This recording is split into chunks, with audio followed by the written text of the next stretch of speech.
ಯಾವ ರೀತಿ ರಾಜಾತಿಥ್ಯ ಸಿಗ್ತಿದೆ ಅನ್ನೋ ಅನುಮಾನ ಮತ್ತೆ ಮತ್ತೆ ಗಟ್ಟಿ ಆಗ್ತಿದೆ ಅನ್ನೋದಕ್ಕೆ ಸಂಬಂಧಪಟ್ಟ ಒಂದಷ್ಟು ಅಂಶಗಳನ್ನ ಗಮನಿಸ್ತಾ ಹೋಗೋಣ. ರೇಣುಕಾಸ್ವಾಮಿ ಕೊಲೆ ಕೇಸ್ನಲ್ಲಿ ಜೈಲ್ ಸೇರಿ 67 ದಿನ ಆಗ್ತಾ ಬಂತು. ದರ್ಶನ್ ಅಂಡ್ ಗ್ಯಾಂಗ್ 67 ದಿನ. ಈ ಕೊಲೆಯಿಂದ ದರ್ಶನ್ ಕುಗ್ಗಿದ್ದಾರೆ, ಮರುಕ ಪಡ್ತಿದ್ದಾರೆ, ಸ್ವರ್ಗ ಹೋಗಿದ್ದಾರೆ, 10 kg ತೂಕ ಕಮ್ಮಿ ಆಗ್ಬಿಟ್ಟಿದ್ದಾರೆ. ತಮ್ಮ ಸಿನಿಮಾ ಕೆರಿಯರ್ ಬಗ್ಗೆ ಚಿಂತೆ ಆಗಿದೆ, ತಮ್ಮ ಭವಿಷ್ಯದ ಬಗ್ಗೆ ಆತಂಕ ಆಗಿದೆ. ಹೀಗಾಗಿ ದರ್ಶನ್ ಅವರು ಅಯ್ಯೋ ಪಾಪ ಅನ್ನೋ ಪರಿಸ್ಥಿತಿಯಲ್ಲಿ ಇರಬಹುದಾ ಅನ್ನೋ ಅನುಮಾನಗಳು ಪ್ರತಿನಿತ್ಯ ಕೂಡ ಜೈಲಿನ ಒಳಗಿಂದ ಹೊರಗೆ ಹರಿದಾಡ್ತಾ ಇತ್ತು. ದರ್ಶನ್ ಅವರ ಸೋಕಾಲ್ಡ್ ಸೆಲೆಬ್ರಿಟೀಸ್, ಅವರ ಅಭಿಮಾನಿಗಳ ಬಳಗದಲ್ಲಿ ಇದೇ ದೊಡ್ಡ ಚಿಂತೆಯಾಗಿತ್ತು. ಸಿನಿಮಾ ಕೆರಿಯರ್ ಹಾಳಾಗಿದೆ ಅಂತ ಹೇಳಿ ಅವ್ರ ಆರೋಗ್ಯನೇ ಹದಗೆಟ್ಬಿಟ್ಟಿದೆಯಂತೆ, ಜ್ವರ ಅಂತೆ, ಹೊಟ್ಟೆ ನೋವಂತೆ, ಅಬ್ಬಬ್ಬ ಎಷ್ಟು ವಿಚಾರಗಳು. ಇನ್ಫ್ಯಾಕ್ಟ್ ಇದು ಅಂತೆ ಕಂತೆ ಅಲ್ಲ, ಕೋರ್ಟ್ನಲ್ಲೇನೆ ಮನೆ ಊಟ ಬೇಕು ಅಂತ ಹೇಳಿ ಕೋರ್ಟ್ನ ಮೊರೆ ಹೋದಾಗ ದರ್ಶನ್ ಪರ ವಕೀಲರು ಹೇಳಿದ್ದೇ ಇದು. ಅವ್ರ ಆರೋಗ್ಯ ಹದಗೆಟ್ಟು ಹೋಗ್ಬಿಟ್ಟಿದೆ, ಜೈಲಿನ ಊಟ ಅಡ್ಜಸ್ಟ್ ಆಗ್ತಾ ಇಲ್ಲ, ಪ್ರೋಟೀನ್ ಯುಕ್ತವಾದ ಆಹಾರ ಬೇಕಾಗಿದೆ, 10 kg ಕಮ್ಮಿ ಆಗೋಗ್ಬಿಟ್ಟಿದ್ದಾರೆ ತೂಕ, ಜ್ವರ ಬಂದಿದೆ, ಹೊಟ್ಟೆ ನೋವಿದೆ, ಇತ್ಯಾದಿ ಆರೋಗ್ಯ ಸಮಸ್ಯೆಗಳು. ಇದೆಲ್ಲವನ್ನ ಕೂಡ ಸೆಷನ್ಸ್ ಕೋರ್ಟ್, ಹೈಕೋರ್ಟ್ ಇದೆಲ್ಲದರ ಮುಂದೆ ಕೂಡ ಅಪೀಲ್ಗೆ ಹೋದ್ರು. ಆದರೆ ಇವತ್ತು ಹೊರಗೆ ಬಂದಿರುವ ಫೋಟೋವನ್ನು ಗಮನಿಸಿದ್ರೆ ಎಲ್ಲಿ ಬಡವಾಗಿದ್ದಾರೆ ದರ್ಶನ್, ಎಲ್ಲಿ ಪಶ್ಚಾತ್ತಾಪದಿಂದ ಕುಗ್ಗೋಗಿದ್ದಾರೆ ದರ್ಶನ್, ಎಲ್ಲಿ ತಾವು ಮಾಡಿದ್ದಾರೆ ಅಂತ ಇಡೀ ಪ್ರಪಂಚದಲ್ಲಿ ಚರ್ಚೆ ಆಗ್ತಿರುವ ಈ ಕೊಲೆ ಆರೋಪ, ಅದರಿಂದ ತಮಗಾಗಲಿ, ತಮ್ಮ ಕೆರಿಯರ್ಗಾಗಲಿ, ತಮ್ಮ ಕುಟುಂಬಸ್ಥರಿಗಾಗಲಿ ಆದ ಡ್ಯಾಮೇಜ್ ಬಗ್ಗೆ ಎಲ್ಲಿ ಕೊರಗ್ತಿದ್ದಾರೆ ದರ್ಶನ್ ಪ್ರಶ್ನೆ ಮೂಡುವಂತಿದೆ. ಯಾಕಂತಂದ್ರೆ ಈ ಫೋಟೋದಲ್ಲಿ ದರ್ಶನ್ ಅವರ ಹಾವಭಾವ ಹಾಗೇ ಇದೆ. ನಗ್ತಿದ್ದಾರೆ, ತಪ್ಪಲ್ಲ. ಕಾಫಿ ಕುಡಿತಾ ಇದ್ದಾರೆ, ತಪ್ಪಲ್ಲ. ಸಿಗರೇಟ್ ಸೇರ್ತಿದ್ದಾರೆ, ಅವರಿಷ್ಟ, ಪ್ರಶ್ನೆ ಮಾಡುವ ಹಕ್ಕು ಯಾರಿಗೂ ಇಲ್ಲ. ಯಾವಾಗ ಜೈಲಿನ ಹೊರಗಿದ್ದಾಗ, ಜೈಲಿನ ಒಳಗಿದ್ದಾರೆ, ಜೈಲಿಗೆ ತನ್ನದೇ ಆದ ನಿಯಮಗಳಿದೆ, ನೀತಿಗಳಿದೆ, ಜೈಲ್ ಮ್ಯಾನ್ಯುವಲ್ ಇದೆ. ಎಲ್ಲಿ, ಏನು, ಯಾವಾಗ, ಯಾರು, ಹೇಗೆ ಮಾಡಬಹುದು ಅನ್ನೋದ್ರ ಬಗ್ಗೆ ಕರೆಕ್ಟಾದ ಮಾಹಿತಿಯನ್ನ ಜೈಲಿನ ಮ್ಯಾನ್ಯುವಲ್ನಲ್ಲಿ ಹಾಕಲಾಗಿದೆ. ಪಾಲನೆ ಆಗ್ತಾ ಇದೆಯಾ ದರ್ಶನ್ ಅವ್ರ ವಿಚಾರದಲ್ಲಿ? ಈ ನೀವೇನು ಗಮನಿಸ್ತಾ ಇದ್ದೀರಿ ಫೋಟೋ, ಆ ಫೋಟೋ ನೋಡಿದ್ರೆ ಜೈಲಿನ ನಿಯಮಗಳು ದರ್ಶನ್ ಅವರ ವಿಚಾರದಲ್ಲಿ ಪಾಲನೆ ಆಗ್ತಾ ಇಲ್ಲ ಅನ್ನೋದು ಸ್ಪಷ್ಟವಾಗ್ತಾ ಇದೆ. ಜೈಲಿನಲ್ಲಿ ಸಿಗರೇಟ್, ಕಾಫಿ ಕಪ್ ಇದೆಲ್ಲ ವ್ಯವಸ್ಥೆ ಇದೆ ಅಂತಂದ್ರೆ ಇದನ್ನ ರಾಜಾತಿಥ್ಯ ಅಂದಲೇ ಇನ್ನೇನು ಕರಿಬೇಕು? ಮನೆ ಊಟ ಬೇಕು, ಬೆಚ್ಚನೆಯ ಹಾಸಿಗೆ ಬೇಕು, ಬಟ್ಟೆ ಬೇಕು. ದರ್ಶನ್ ಅವರ ಆಗ್ರಹ ಇವೆಲ್ಲ. ಅದು ಬೇಕು, ಇದು ಬೇಕು, ಬೇಡಿಕೆಗಳ ಸಾಲನ್ನೇ ಕೋರ್ಟ್ನ ಮುಂದಿಟ್ಟಿದ್ದು. ಅದು ಕೇವಲ ಕೋರ್ಟ್ನ ಮುಂದಿಡ್ಲಿಕ್ಕೆ ಮಾತ್ರನಾ, ನೆಪ ಮಾತ್ರನಾ? ಒಳಗಡೆ ಎಲ್ಲ ಅನುಕೂಲಗಳು ಕೂಡ ಸಿಗ್ತಾ ಇದೆಯಾ? ಜನರ ದೃಷ್ಟಿಯಲ್ಲಿ, ನ್ಯಾಯಾಲಯದ ದೃಷ್ಟಿಯಲ್ಲಿ, ತನಿಖಾಧಿಕಾರಿಗಳ ದೃಷ್ಟಿಯಲ್ಲಿ ಕಣ್ಣೂರಿಸೋ ತಂತ್ರವನ್ನ ಮಾಡಿಬಿಟ್ರ? ತೋರಿಕೆಗಾಗಿ ಅರ್ಜಿಯನ್ನು ಸಲ್ಲಿಕೆ ಮಾಡಿದ್ರ? ಜೈಲಿನಲ್ಲಿ ದರ್ಶನ್ಗೆ ರಾಜಾತಿಥ್ಯವೇ ಸಿಗ್ತಾ ಇದೆ ಅನ್ನೋದಕ್ಕೆ ಇಷ್ಟು ಸಾಕ್ಷಿ ಸಾಕಲ್ವಾ? ಇನ್ನೂ ಹೆಚ್ಚಿಗೆ ಬೇಕಾ? ಅನುಮಾನ ಇದೆ. ಕೇವಲ ಫೋಟೋ ಮಾತ್ರ ಅಲ್ಲ, ವಿಡಿಯೋ ಕೂಡ ಲೀಕ್ ಆಯ್ತು. ಈ ಫೋಟೋ ವಿಡಿಯೋ ಲೀಕ್ ಆಗಿದ್ದು ಹೇಗೆ ಅನ್ನೋ ಬಗ್ಗೆ ಕೂಡ ಅನೇಕ ಅನುಮಾನಗಳಿದೀಗ ಕಾಡ್ತಾ ಇದೆ. ಜೈಲಿನಲ್ಲಿ ರಾಜಾತಿಥ್ಯವನ್ನು ಅನುಭವಿಸ್ತಿದ್ದಾರ ದರ್ಶನ್ ಅನ್ನೋ ಪ್ರಶ್ನೆ ಪದೇ ಹೌದು ಅನ್ನೋದಕ್ಕೆ ಫೋಟೋ ಹಾಗೆ ವಿಡಿಯೋ ಸಾಕ್ಷಿಗಳು ಉತ್ತರ ಹೇಳ್ತಾ ಇದೆ. ಮೊದಲು ಫೋಟೋ, ಅದಾದ ನಂತರ ವಿಡಿಯೋ ಕಾಲ್ನ ವಿಡಿಯೋ. ಮೊದಲ ಫೋಟೋ ರಿವೀಲ್ ಮಾಡಿದ್ದು ಖೈದಿಯ ಪತ್ನಿ ಅಂತೆ, ಖೈದಿಯೊಬ್ಬರ ಪತ್ನಿ. ಜೈಲಿನಲ್ಲಿರೋ ಖೈದಿಯೊಬ್ಬ ತನ್ನ ಪತ್ನಿಗೆ ನೋಡು ನಮ್ಮ ಬಾಸ್ ಹೆಂಗಿದ್ದಾರೆ, ನೋಡು ದರ್ಶನ್ ಹೆಂಗಿದ್ದಾರೆ ಜೈಲಿನಲ್ಲಿ ಅಂತ ಹೇಳಿ ಕಳುಹಿಸಿದ ಫೋಟೋ ಅಂತ ಹೇಳಲಾಗ್ತಾ ಇದೆ. ವೇಲು ಅನ್ನೋ ಖೈದಿಯಿಂದ ಈ ಫೋಟೋ ಶೇರ್ ಆಗಿರೋಬಹುದು ಅನ್ನೋ ಮಾಹಿತಿ ಇದೆ.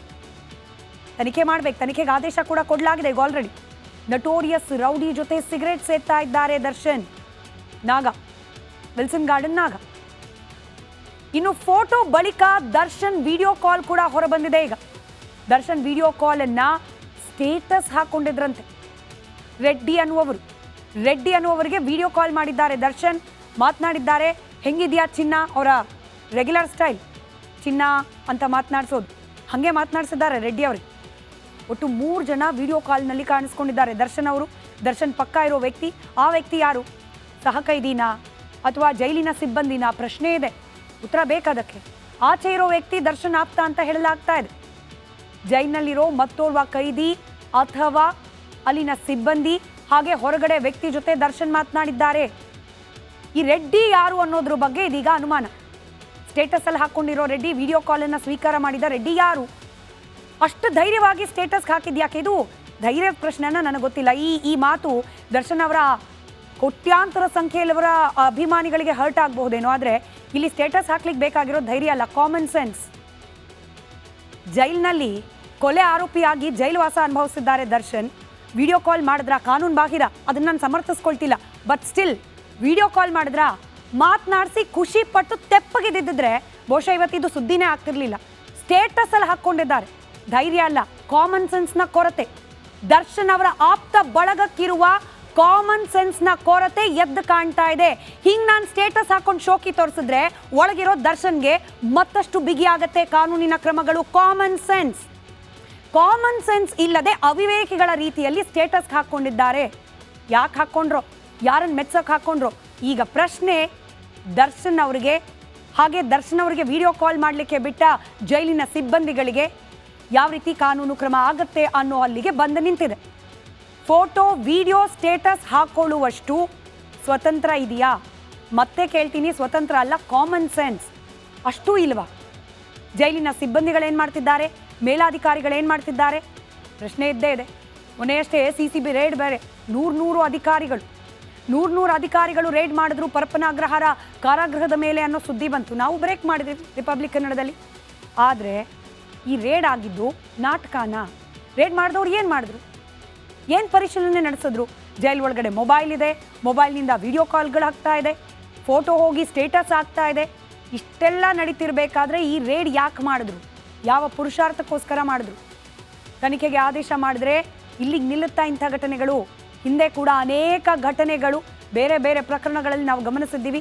ಯಾವ ರೀತಿ ದುಡ್ಡಿದ್ದವರಿಗೆ, ಪ್ರಭಾವ ಇದ್ದವರಿಗೆ ಜೈಲಿನ ಒಳಗೂ ಕೂಡ ರಾಜಾತಿಥ್ಯ ಸಿಗತ್ತೆ ಅನ್ನೋದಕ್ಕೆ ಅನೇಕ ಉದಾಹರಣೆಗಳನ್ನು ನಾವು ಗಮನಿಸ್ಬಿಟ್ಟಿದ್ದೀವಿ. ಇದೀಗ ಮತ್ತೊಂದು ಉದಾಹರಣೆ ಇದೆ. ತಪ್ಪನ್ನು ತಿದ್ಕೊಳ್ಳೋಕೆ ಹೋದವರು ಮತ್ತಷ್ಟು ತಪ್ಪು ಮಾಡ್ತಾ ಇರೋದು ಕಾಣಿಸ್ತಾ ಇಲ್ವಾ ನಮ್ಮ ಕಾನೂನಿನ ವ್ಯವಸ್ಥೆಗೆ? ಪ್ರಶ್ನೆ ಇದ್ದೇ ಇದೆ.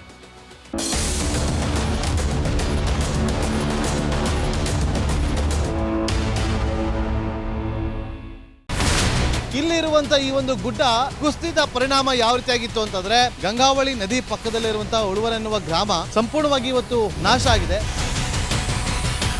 ಮನೆ ಮಠ ಏನಿಲ್ಲ, ಎಲ್ಲ ಹೋಗ್ಬಿಟ್ಟಿದೆ.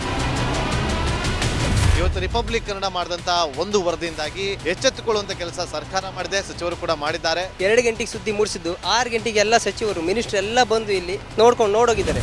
ಎಲ್ಲಾ ಜನರಿಗೂ 1,20,000 ಮತ್ತೆ ಅವರಿಗೆ ಮನೆಗೆ 5 ಲಕ್ಷ. ಈ ಸುದ್ದಿಯನ್ನ ಎಲ್ಲ ಒಂದು ಅಧಿಕಾರಿಗಳಿಗೆ ಮೂಡಿಸಿದ್ದಕ್ಕಾಗಿ ರಿಪಬ್ಲಿಕ್ ಕನ್ನಡ ಟಿವಿಗೆ ಧನ್ಯವಾದ ಹೇಳಿ ಇಷ್ಟಪಡ್ತೇವೆ. ಮನೆನೂ ಕೊಡ್ತೇವೆ, ಮಕ್ಕಳ ಶಿಕ್ಷಣಕ್ಕೆ ತೊಂದರೆ ಆಗದೆ ಇದ್ದಂಗೆ ಹೆಲ್ಪ್ ಮಾಡ್ತೇವೆ. 1,20,000 ಮನೆ ಯಾರ್ದ್ರ ಡ್ಯಾಮೇಜ್ ಆಗಿದೆ ಅದನ್ನ ಕೊಡ್ತೀವಿ ಅಂತ ಒಪ್ಕೊಂಡಿದ್ದಾರೆ. ನಮ್ಮ ಕಷ್ಟಕ್ಕೆ ನೀವು ರಿಪಬ್ಲಿಕ್ ಕನ್ನಡದವರಾದಂತ ನೀವು ನೆರವಾಗಿರ್ತೀವಿ ನಾವು ನಂಬಿದ್ದೇವೆ.